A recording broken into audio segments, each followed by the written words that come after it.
Os equatorianos vão às urnas neste domingo, dia 15, para escolher quem vai presidir o país até 2025, no segundo turno destas eleições, que foi antecipada pelo atual presidente Guilherme Lasso, acusado de corrupção.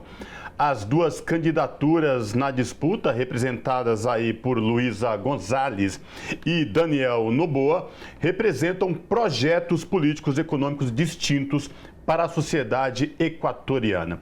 E para falar com a gente sobre o pleito no Equador e entender o que está em jogo no país vizinho, nós conversamos agora com Leonardo Wexel Severo, que é jornalista da agência Comunicação.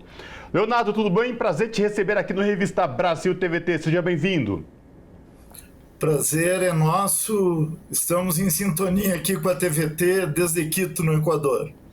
Maravilha. Então, já que você está desde Quito, no Equador, que é a capital do país, vamos falar para a gente como é que está o clima aí para as eleições deste segundo turno. Lembrando aqui para os nossos telespectadores da TVT e ouvintes da Rádio Brasil Atual, que o primeiro turno já foi muito conturbado, tinha a questão de violência, questão de fake news. O que é que você pode falar para a gente do atual momento do clima para a eleição no Equador? Então, tá bom. Nós acompanhamos desde o primeiro turno, no dia 20 de agosto, onde antecipadamente no dia 9 foi assassinado o jornalista Fernando Villavicencio. Justamente por essa questão de fake news, o cara era um campeão. Dizia que o Rafael Correa tinha ligação com o Wikileaks e o Julian Assange, protegia o Assange na embaixada do Equador na Inglaterra porque tinha interesses escusos e tal. O cara era um campeão muito ligado ao Washington e por várias denúncias vinculado à CIA também. Bom, só que o cara quis ser candidato a presidente e quis virar presidente. E foi assassinado no dia 9 de agosto, a 11 dias das eleições. No final de semana, a cadeira dele no debate ficou em aberto.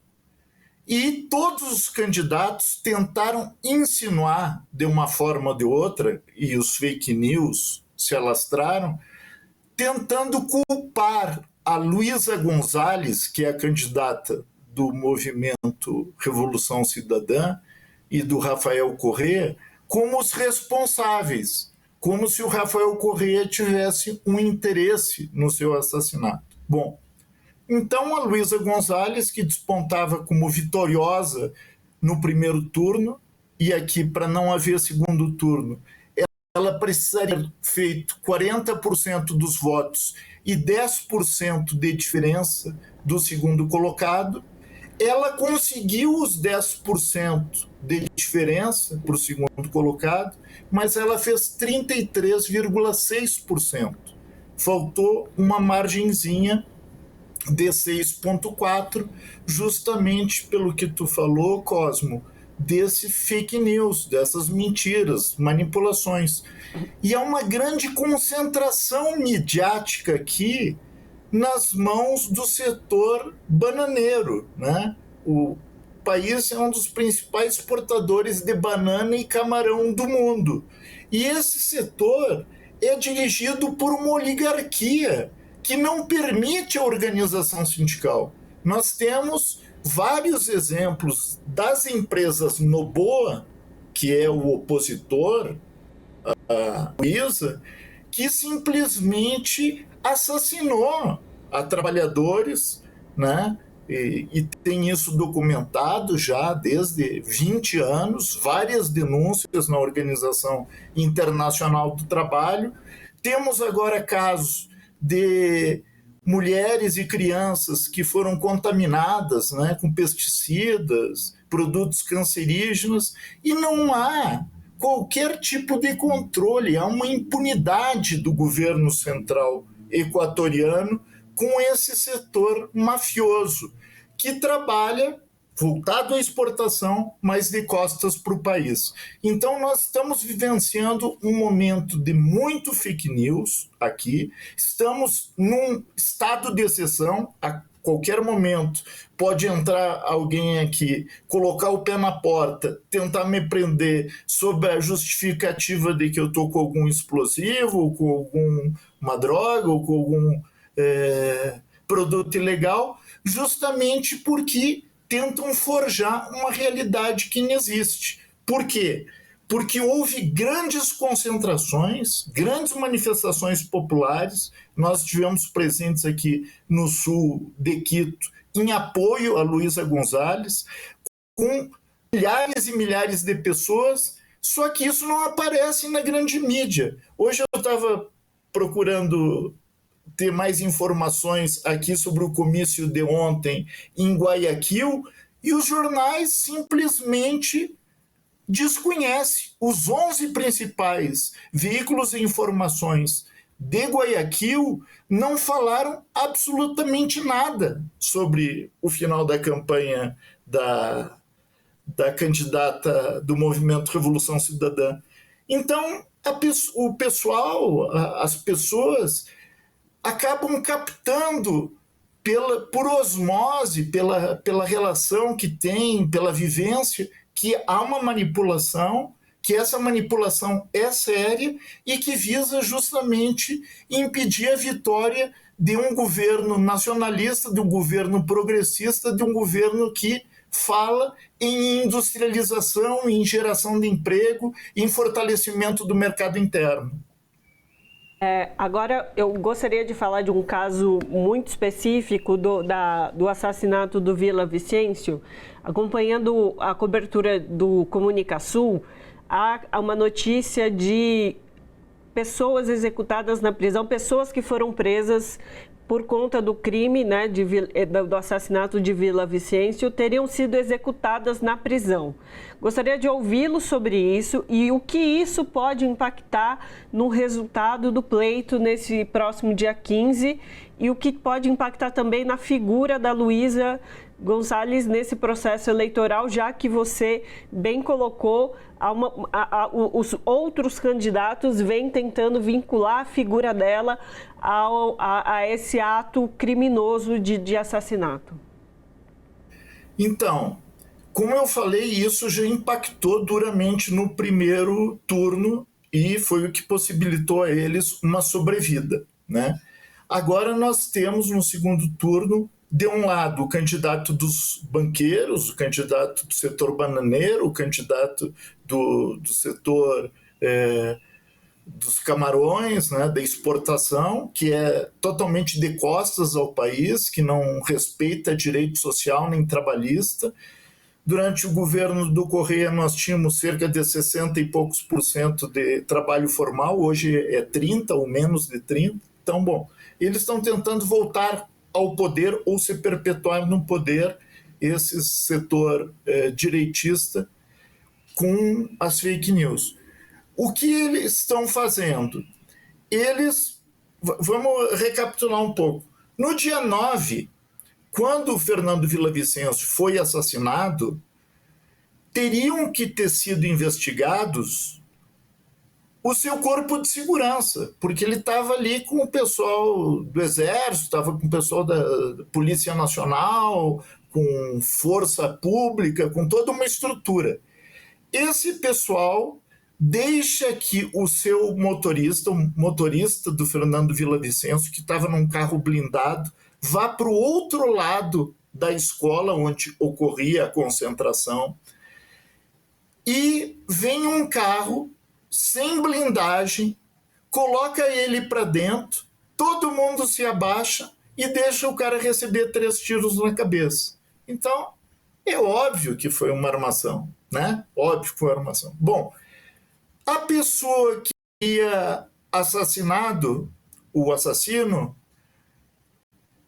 ao invés de ser socorrido numa clínica ao lado do local onde foi feito a execução do Fernando Villavicencio, é levado para o outro lado da cidade, onde aparece morto. Bom, então aí já temos uma coisa bastante estranha. Aí depois nós começamos a ouvir que existiam 6 colombianos que estariam presos em Guayaquil, que teriam informações a dar para a Procuradoria, que é visivelmente uma golpista, estilo Moro, né?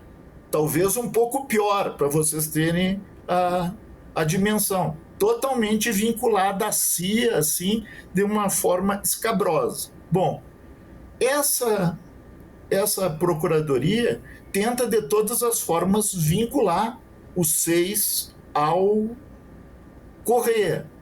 Os 6 aparecem mortos. Depois dos aparecerem mortos, é morto um 7º. Os 6 foram mortos em Guayaquil, apareceu um 7º morto aqui em Quito. Então, todos os pretensos acusadores ou todas as pessoas que poderiam ser envolvidas no processo do ponto de vista de fornecer informações não existem mais. Então o processo está totalmente contaminado.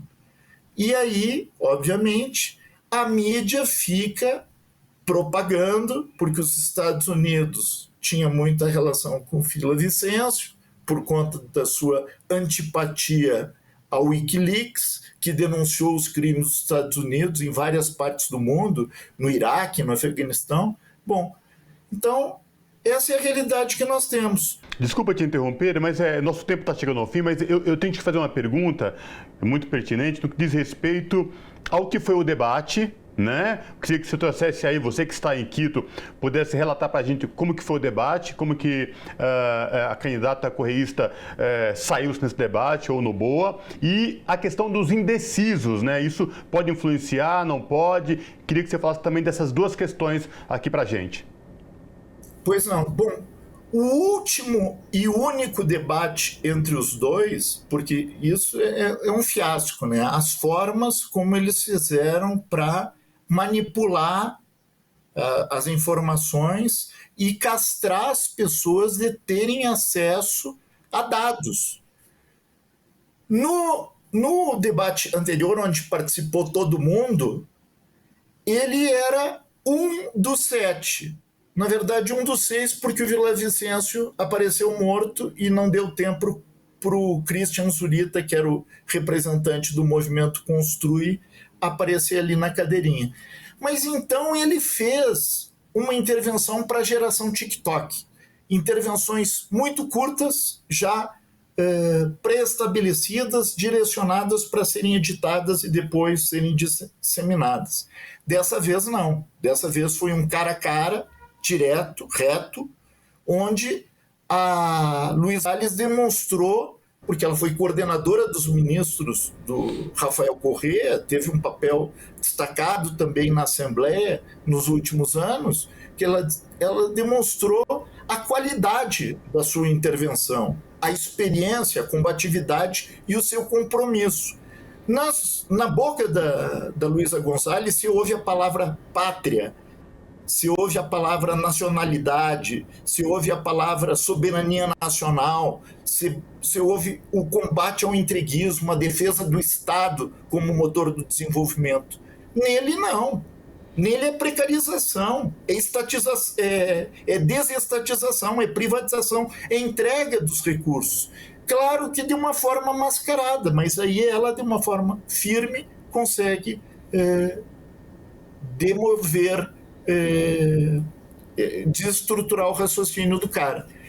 Por isso, 67% dos pesquisados, mesmo nas pesquisas deles, 67% deram a vitória a Luísa Gonzalez no último debate. Bom, o que isso significa?